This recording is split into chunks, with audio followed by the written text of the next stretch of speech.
All systems go. Clear for liftoff.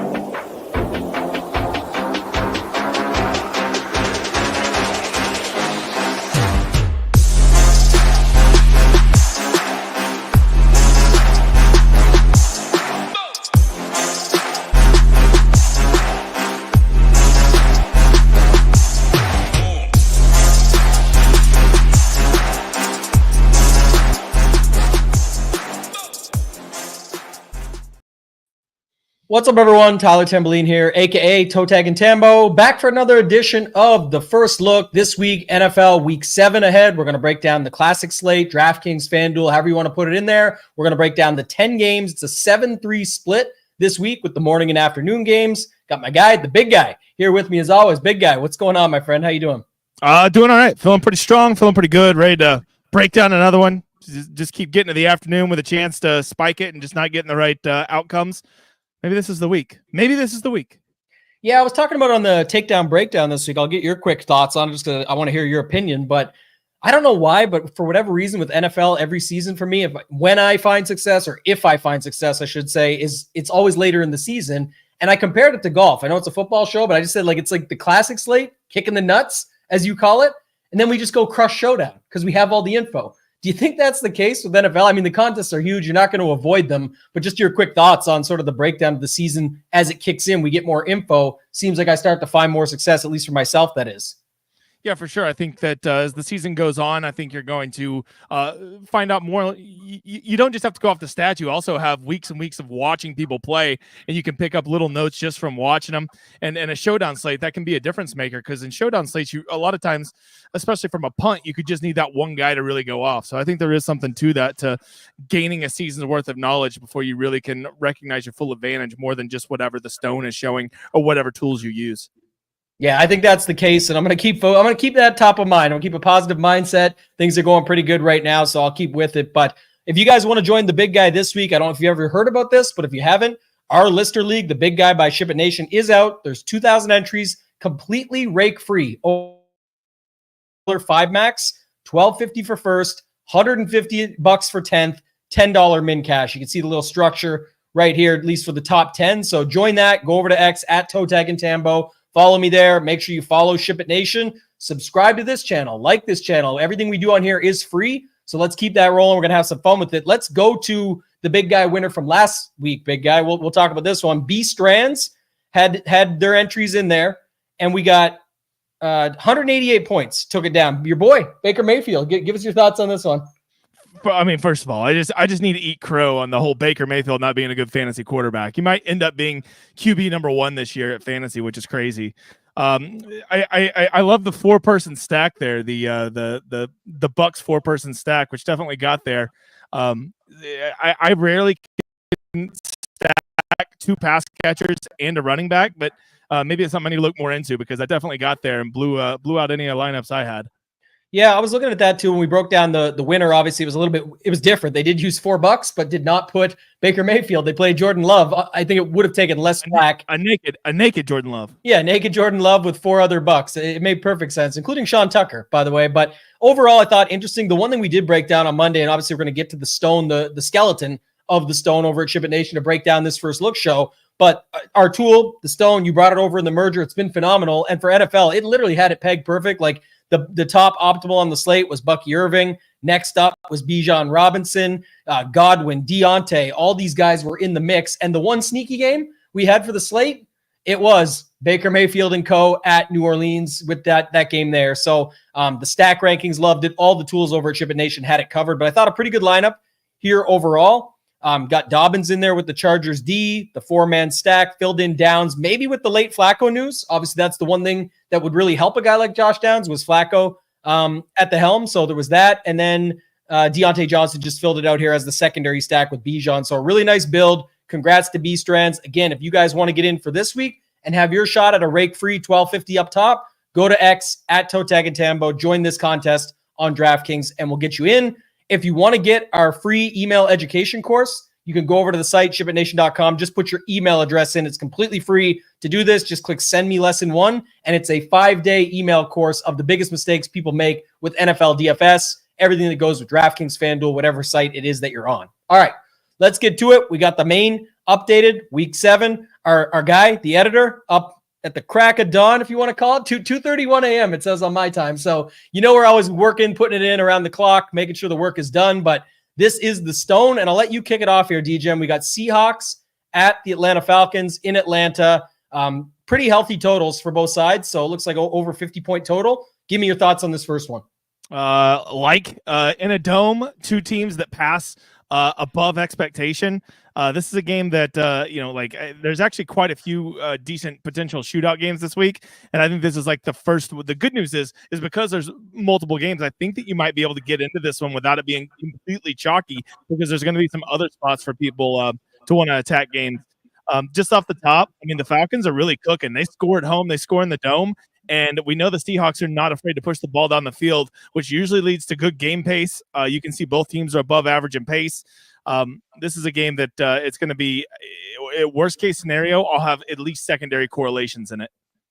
Yeah, I like that call. Score at home, score in the dome. A team you might not want to leave alone. Look at these guys here, because I wonder if after last week people go away from these dudes. Like, a lot of them kind of let them down, right? Last week, Mooney, super popular. McLeod, super popular. London, super popular. And Bijan finally had his good game, which he should have. It was a great game on the ground, but just looking early on, the funny thing is the running back in the opposite side of this game has the plus matchup so well. Atlanta is the favorite at home. You could see it where the Seahawks come out and kind of find some action early on, get that thing rolling, and then it ends up being the Kirk Cousins stacks in the passing attack on the way back. So I kind of like that. Was there anything extra on the Seahawks side that stood out for you? They're passing the ball a ton. We kind of know where it's going, but JSN was someone that popped here for me. I just saw him pop off the page there. Yeah, JSN is definitely getting the targets you want to see, but I still, in a game like this, I tend to always err on the bigger names. So I'd probably, I might be looking more at Kenneth Walker. I assume our boy DK Metcalf's okay, right? I'm not seeing him on the Stone. He's not out or anything. Yeah, the original skeleton shell will still have some things. Obviously, the Devontae Adams trade just happened. Some updates, like Rashee Rice will show on it, even though he's not in. We always update that after the fact, but we just use it for the sake of the show. But yeah, all good there for sure as well. I really do use this as a first look. So DK Metcalf could be dead and I wouldn't even know yet.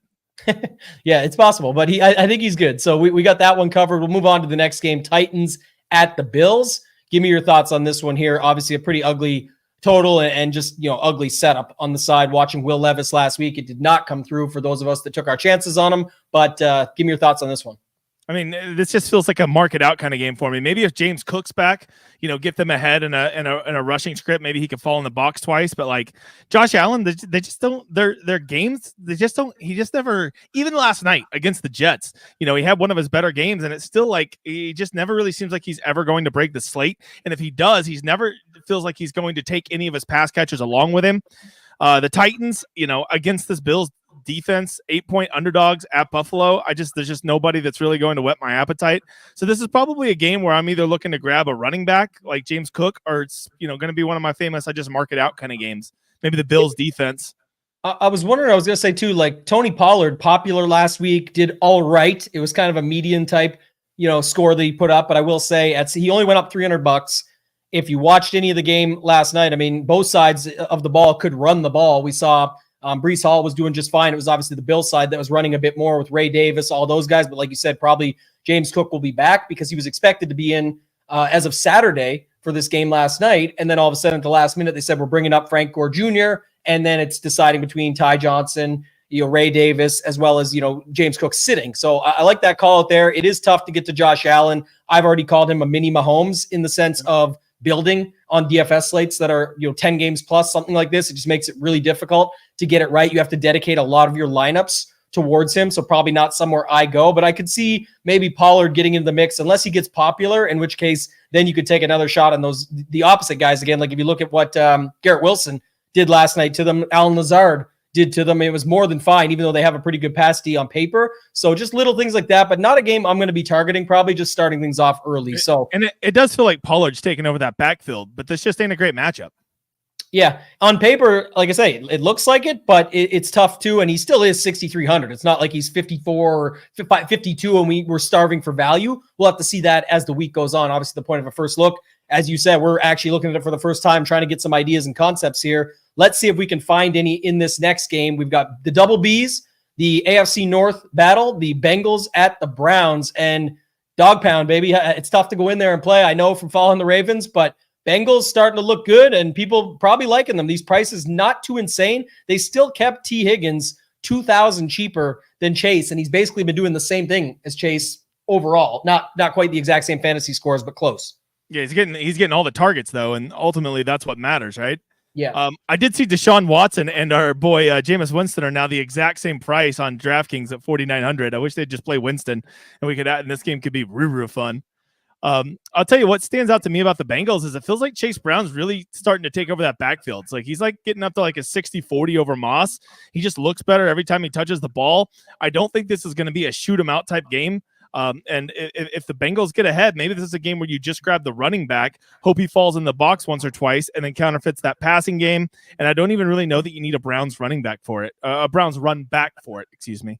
Yeah, that makes perfect sense, actually. And it's something I'm going to be interested to see as well. I wonder if this Deshaun Best Buy pricing will entice people at 4,900 just to do it. But I'm with you. Both these rush Ds, pretty bad, a division battle. It's a tough place to play. And like I talked about off the top, I could definitely see where both teams just want to run the ball and just jam it all day. And that's the thing. We did see it last week, even with Zach Moss, everything there. Chase Brown, $100 more, but I'm not sure exactly where the other value shakes out. But if you see Pollard at 63, Josh Jacobs down here at 64, stuff like that, maybe he does go overlook, Chase Brown, that is, and you could play him at 5,900 and just hope that's how the Bengals get the job done, especially if people are going to have interest in T. Higgins at 6,400 when they see the targets we talked about, the volume, all that, and just say, you know what, if I can't fit Chase, I'll just go to T. Higgins. That could be your sort of leverage within that game, a little bit cheaper and at a different position. Anything else there? If not, you could take us into Texans at the Packers. Yeah, I'm staying away from Jerome Ford. I mean, I thought he'd be a little bit better, but it seems like he's just too banged up.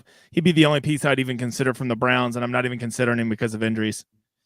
Dalton and Deion. Oh yeah, we'll get to those games later on. But go ahead. Sorry. Yep. Hop in.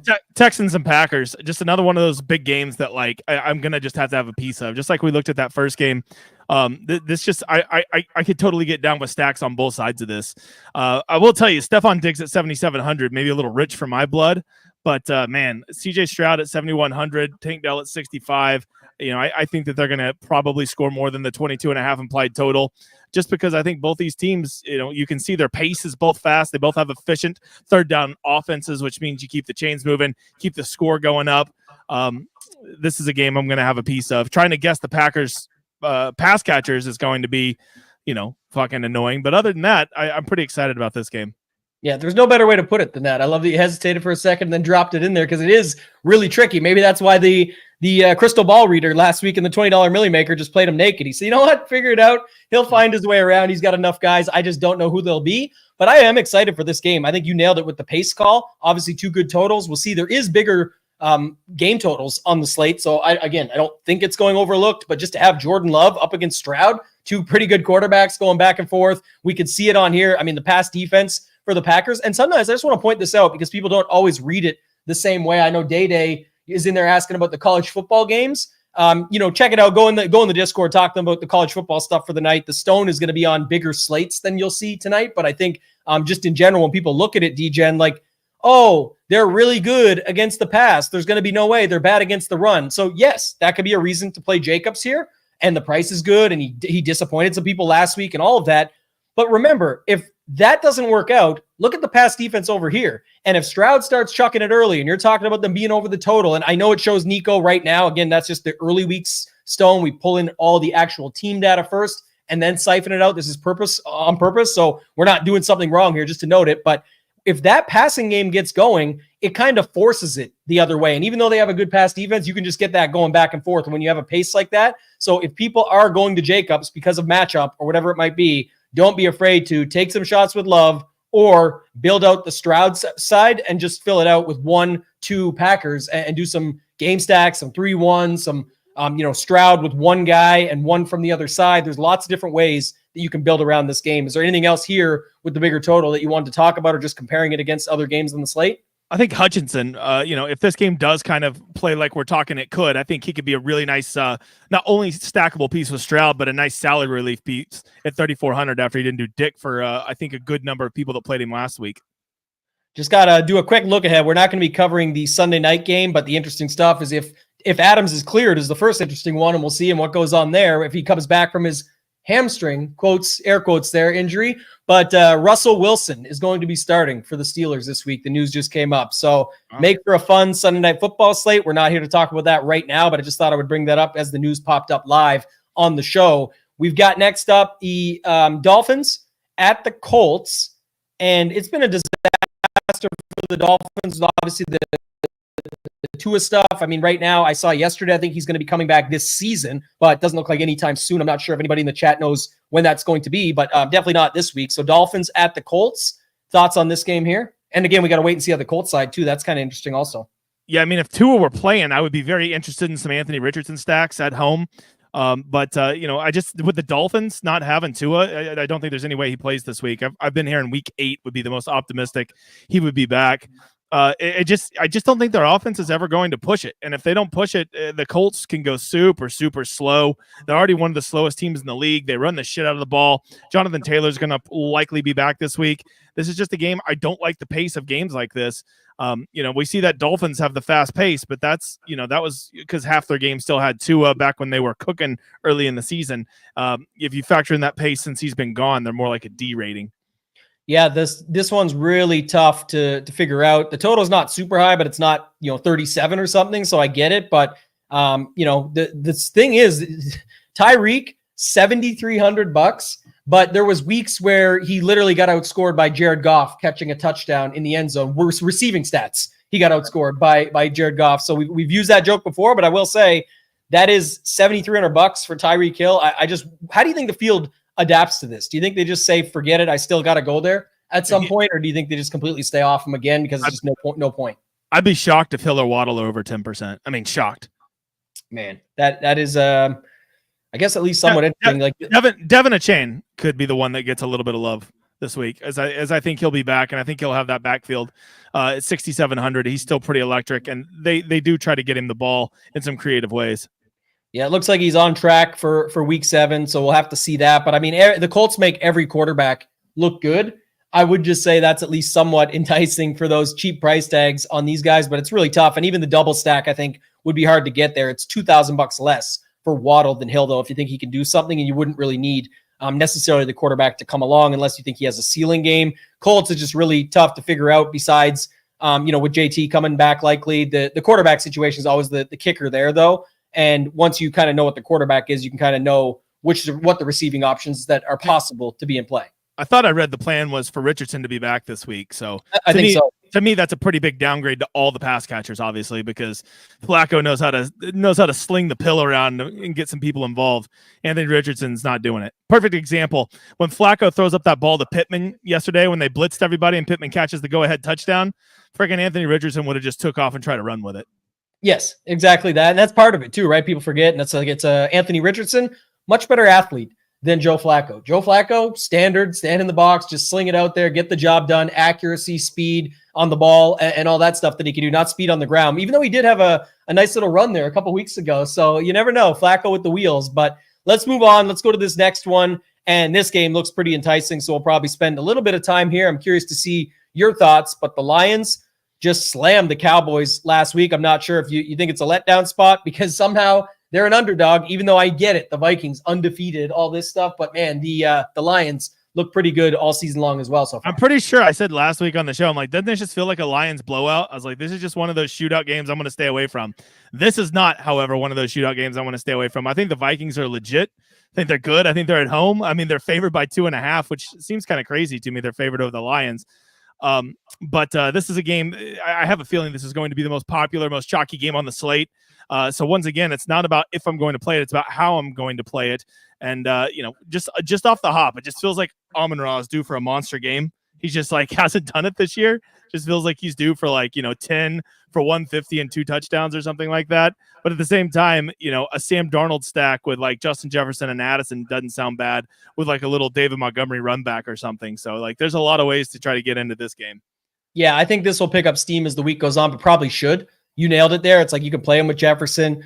Jefferson's also been super tilting to start the season. There's been multiple slates where he started off huge, touchdown, yards, catches, everything, and then just stops. And it ends there, almost like Zay Flowers last week was I think he had the whole 9 for 132 in the first half, and ended at those exact results. So it's just one of those things that you can see happen. But, this will be something there. The other thing to monitor, though, too, I should bring this up. I just looked it up. Originally, TJ Hawkinson was planned for week 8-9, but he was back at practice today. He's already been activated, good to go when he's good to go. And it says now he may be back for week 7. So that would be just more firepower for that offense. And what's the, I think there was, I'm going to double check it here too. I thought there was Aaron Jones news over the weekend that kind of wasn't super important. And then it was good early news for Aaron Jones as Vikings begin, does some work at practice on Monday. So, okay, he was back at least at practice, good to go there. So, they've got a lot of weapons on this side. And so does the other side. Tim Patrick got into the mix last week. Hoop had that call on the show, his boy Tim Patrick. So he listens to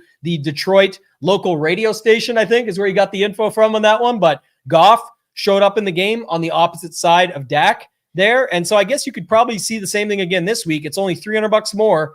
Last week it was $300 less for Goff than Dak. This week it's $300 more. People are going the Darnold side, but Goff, Amon-Ra, and if Amon-Ra has that big game at 8,300, you're probably going to want Goff because that will drag him along in that case. And then Sam Laporta had the touchdown catch last week. Tim Patrick, a cheap option. Jameson Williams stays in the mix, and the running backs always can get in the mix as well. So this is definitely going to be a target game for sure. We'll see how it shakes out with ownership, but I like that one for sure. And then we can move on. So Eagles at the Giants.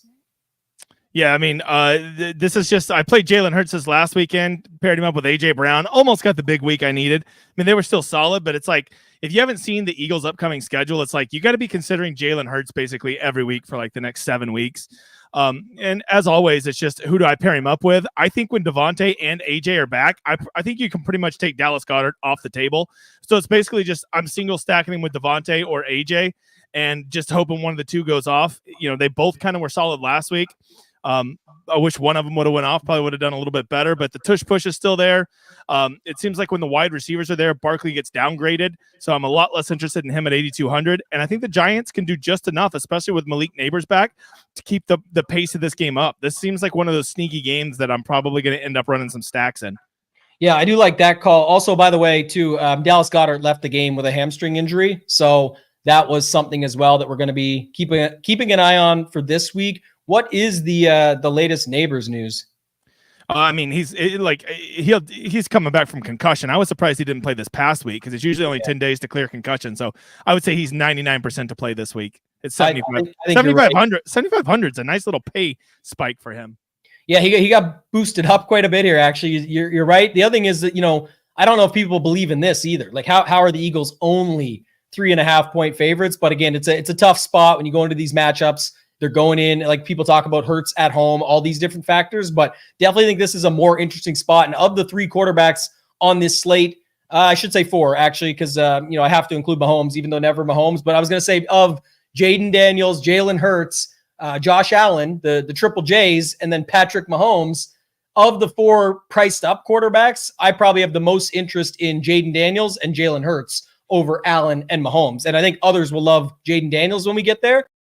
But I think Hurts is always a little bit interesting for a little bit less. And this matchup could end up being sneaky, like you mentioned, sort of a lower total all around, but good pace on both sides, good opportunity, and the back and forth that we could end up seeing in this one versus the Bengals-Browns earlier in that division game. You're not as likely to see it because both teams just want to ground and pound. So makes perfect sense. What did the chat said, back to the other game, Jameson over Brown, it's $2,300, but I also think it's a little bit different. Like Jameson has still been sort of the guy that has to catch that touchdown, catch that bomb, catch that big play. And I would actually go back for 2 seconds just to spend time. And I know it's not a big deal, but like the Raymonds or Patricks can almost catch the ball that Jameson Williams can in a spot there and steal that. Whereas Amon-Ra is going to be more like your possession guy, get all the, he'll rack up 10 for 150. And then it just ends up, does he get into the box once, twice, or not at all? That ends up making or breaking your day. So I just think that's another way to look at it. But let's move on. Let's go to the Raiders at the Rams. And I think what's the situation with Kyron Williams? That's probably the best place to start, and you can take it over from there. Well, he's $8,100, so that's a big kick in the nuts right off the bat because this seems like a dream matchup for him at home with a big safe total against the Raiders. I haven't seen much about his injury situation. I'm over here looking at my favorite doctor. I think he's good. I just meant the price bump to $8,100. Yeah, I mean $8,100 is just super hard to pay for any running back, especially a Rams running back. But man, this does seem like a pretty safe spot. I wish you were 7,300. I'd be all in on him, right? But you get to that $8,000 price tag at running back, it does something to me mentally. So I can't really get behind many Rams. I guess you could do a Rams stack, but golly, it's so hard for, whenever Puka and Kupp still being out, who the hell is he going to throw the ball to? He being Stafford, it just makes it hard. So I'd want to go Kieran Williams, but then am I that excited to spend $8,100 on a Rams running back? It just gets tough. Okay, and then we did just get this 4 hours ago because I was waiting for the update since last night. I knew it was going to come up on this show, but the Cooper Kupp had a positive workout Monday and could play this weekend. So there was a question about him coming back as well. So Cooper Kupp could be in the mix this weekend going up against the Raiders. Would you have any love for him? I'll look up his price right quick just to see, but I didn't even see. Cooper Kupp's 7,900. Yeah, you got it up in front of you. So yeah, what do you think about that one? Yeah, I mean, if Kupp's in, I'm a lot more interested. I want to make sure it's going to be like a full workload, not one of those ramping back up type things, where like they give him 60% playing time this week. But if that's the case, then all of a sudden a Stafford Kupp, and then you can punt with one of those, maybe even Parkinson, just a little 3-man Stafford stack with a 24-point team total. That becomes pretty interesting. And the Raiders, weirdly enough, without Devontae Adams, I think that makes some of their run back options more appealing.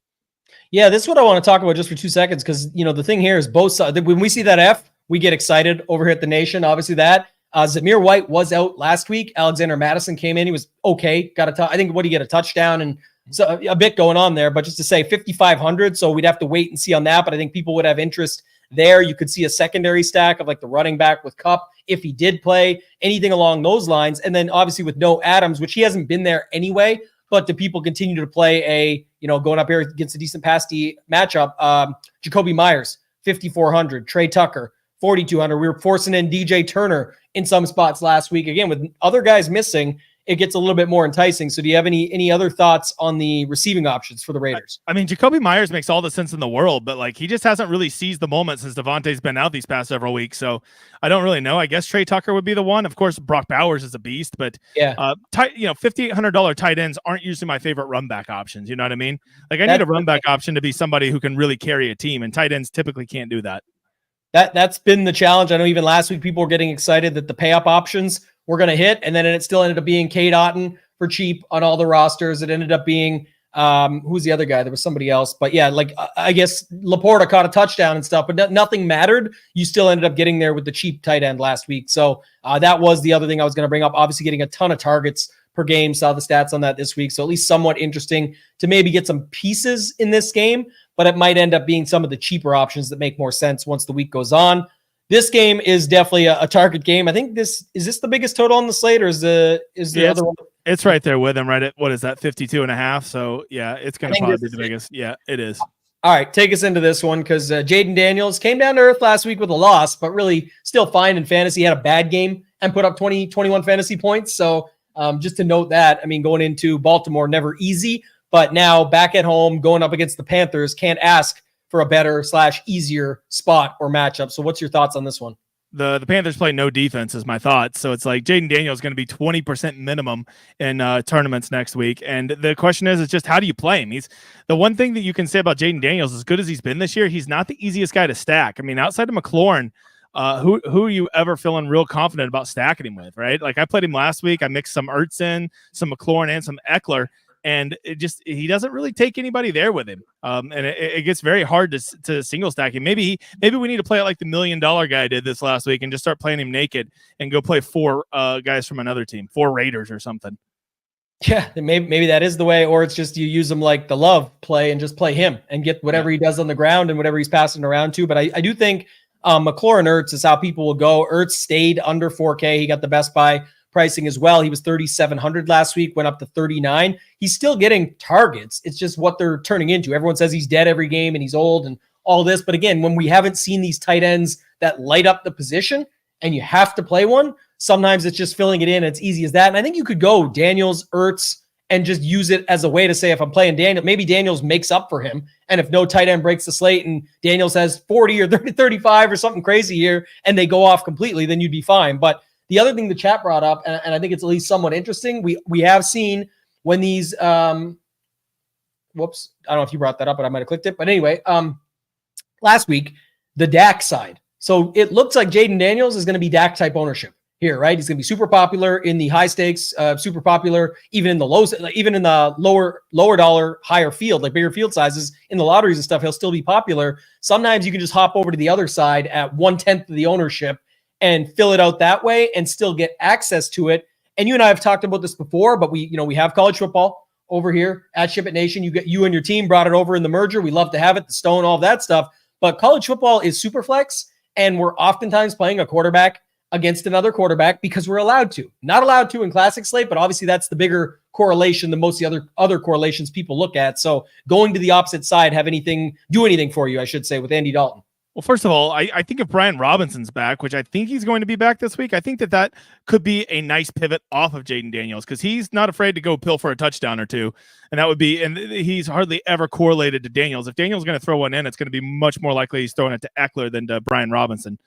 But for the Panthers, like Dalton and them, like they pass the ball enough. I mean, between Deontay Johnson, Leggett, and Jatavion Sanders, who actually got a lot more involved this week, I think there is enough value there to consider a Panther stack and then just go run it back with that Brian Robinson. Now you're in the most shootout type game and you're building your roster way different than everybody else.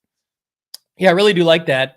For starters, I'll come back to the chat in a second, but just to note it, your call out there was perfect. Another way that you could do it. And I think that makes it a little bit interesting because it's just another way to get access to it. And the closest thing to an F that we have on the stone is a D- and in report cards and in life. And so that's a pretty good spot that he would be in as well. Shout out to our guy Hamhock, Kenny Willman. It was the Kenny W week. He called it out. He caught that one. He's super sharp, as we know, but a huge college football week. Speaking of that, right on that note, second in the main on Saturday, and then goes and ships the evening slate for another $25K for $50K plus on the day. A bunch of other scores as well, some bets and stuff there. But he said he just stacked Daniels with a Panther. He did it last week in that game with Flowers, and it worked great. So, I mean, I definitely think that's another interesting way to go about it too. You just do Jaden Daniels, Deontay Johnson, or something like that and call it a day. I think that's another way that you could get access to it.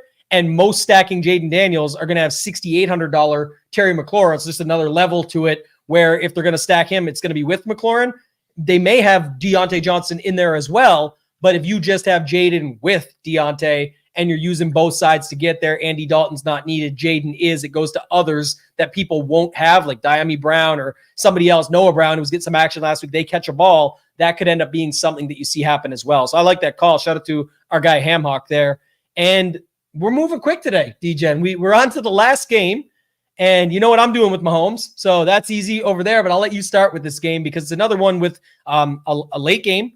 Is it the latest game? Yeah, I was going to say, being that it's a 7-3 split, we got the two early evening, afternoon games, whatever time zone you're in, and then the latest game of the day, just the single to end the slate on, unless we get something like Detroit-Dallas. Hopefully not. That was an injury that caused that. But Chiefs and 49ers, last game of the slate. Yeah, definitely never Mahomes with you.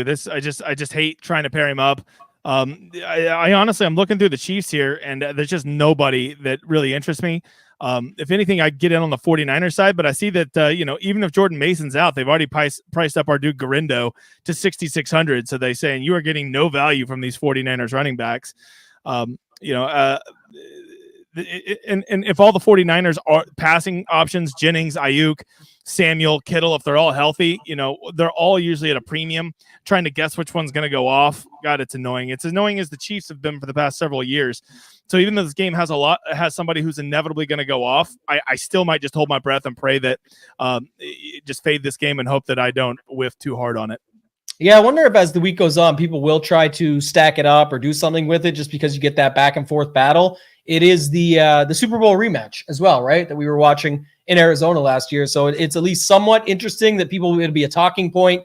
I think people will like that about it. Obviously, got to wait on some of the news with injuries and stuff. But for me, it's just really tricky to get either side correct. And when you have a full slate like this and we targeted some other games along the way, it makes it so it's not as enticing for me. Maybe that changes as the week goes on, but it won't be Mahomes for me. It'll be something with the running back, secondary stacks, the San Francisco 49ers side.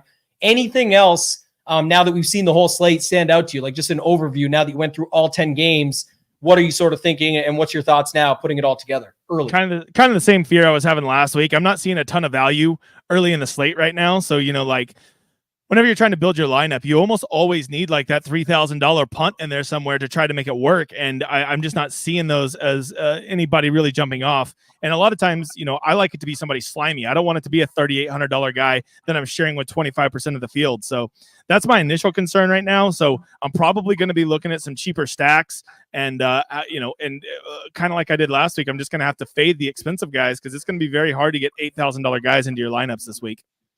Yeah, I agree. And that's sort of what, I will say this, like we talked a little bit about it on the Monday show, but I'll bring it up again here because not everybody watches the takedown breakdown. If you want to focus on your process, reviewing, go back and see what other good players are doing, all that sort of stuff, you can go check it out. It's right here free on this channel. Go check it out from yesterday.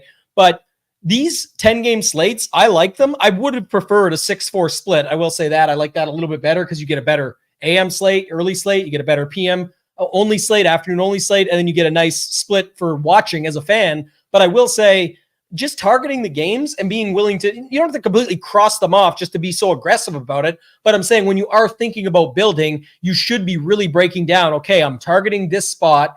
That means I'm leaving out this spot. I know there was some really good lineups last week that just said, you know what? I can't fit Detroit Dallas with that big total in. Let me just play Montgomery and the Detroit D and hope that they just blow Dallas out, to your original point on the first look last week. That was a super sharp move. Even if they didn't have Montgomery, they just said, I'm not going to be in on this game. Why not just play the Detroit D if I land there? Nobody's really on them, and maybe they just show up. And I've talked about that in the past. It's not a guarantee that it's going to happen, but it really makes sense from a roster construction perspective because it's not a free square, but it's the idea of if I'm not on it anyway, why not just play for what I'm hoping for, that it doesn't, not only does it not go the shootout way, but Detroit ends up crushing them and the defense is getting in the mix as well. So I really think just targeting your spots and finding those as the week goes on, we'll have you covered over here. The chat keeps talking about some of the guys that we see and the names in and not in the stone. This says the stone. You can get to it right now on the stone, but we don't do our update until Wednesday. So it's in our Discord. This comes out every Wednesday. This is just the skeleton that we use for content purposes to break down the first look. So all this stuff gets updated. You guys saw it again. If you watch the takedown breakdown, you could see that we had the Tampa Bay game targeted as sneaky. You could see where all the optimal stuff was on each guy last week to help build some of the winning lineups that were out there. But any final thoughts from you on anything else going on right now, DGen? Anything else you want to talk about before we get out of here? Nope, just excited. I got 4 or 5 days to let it marinate. I love doing this Tuesday first look and then kind of just bouncing ideas around in my head. And then by Friday, when the injury news starts dropping, then the thoughts start getting real spicy. I just enjoy it. It's all part of the process. And to me, DFS is a process thing. And, I enjoy that process and it's part of the fun to me. So I enjoy the process just as much as I enjoy sweating the lineups. Yeah, our guy, Nick was in here earlier. Uncle Nick, Big Nick said Goff much better at home, but he's talked about this plenty of times over in the community and in the Discord about, if you love the process, sometimes more than even the sweat. Like when you get a real sweat, there's nothing better than, okay, I'm in it now. I'm watching the final 5 minutes of this game where it matters for a 6-figure swing or whatever it might be, hopefully in my favor, our favor, whoever's watching. My point being, we do spend a lot of time on this, and this is the fun in being able to go through it. And I think Nick Guthrie brought up a good point too. This was something we talked about plenty last week when Bucky Irving was sort of the only guy. Like I said, it was the most optimal I've ever seen anybody in the stone, to be honest, because it's taking everything into consideration. That's the benefit. The slate at hand last week did not have a $4,300 Tyrone Tracy Jr. like the week before had. It did not have all these value options. So even though he was going to be super popular, you kind of had to just get heavy leverage on him. Heverage, as I've coined in the past, where you just go overweight or do what you want to do. We broke some of that down Monday, but this week, the pricing is up. We are going to be waiting as the week goes on to see if we can find value, and that's the fun in it. You kind of know where we stand now. As things starts to drop, as news comes out, we go in and we sort of break it all down from there, but it can make it ugly if you don't have it, and it really can benefit those that do put in the time, put in the work to take in everything that we're putting out and be able to put their thoughts to it and their own process and be able to find those winning lineups. So hopefully this helped. That's going to do it for this one, guys. Hit the like. Make sure to subscribe to the channel so we can keep putting out more free content for you. For DGen, for myself, ToeTagginTambo, let's ship it.